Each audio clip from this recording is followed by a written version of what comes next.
నమస్తే అండి. ఫ్రంట్ పార్ట్‌లో డాట్స్ అనేటివి కరెక్ట్‌గా రావడం లేదా?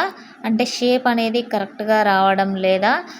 3 డాట్స్‌తోనే షేప్ అనేది ఏ విధంగా వేయాలో, అలాగే మనం సేప్ బెల్ట్ వేసేటప్పుడు మెయిన్ డాట్ అనేది ఏ విధంగా పెట్టుకొని స్టిచ్ చేయాలో, ఏ విధంగా పెట్టుకొని సేప్ పట్టీలకు ఏ విధంగా మెయిన్ డాట్ పెట్టుకొని స్టిచ్ చేస్తే షేప్ అనేది కరెక్ట్‌గా వస్తుందో అనేది పూర్తి వివరంగానైతే నేను ఈ వీడియోలో చెప్పానండి.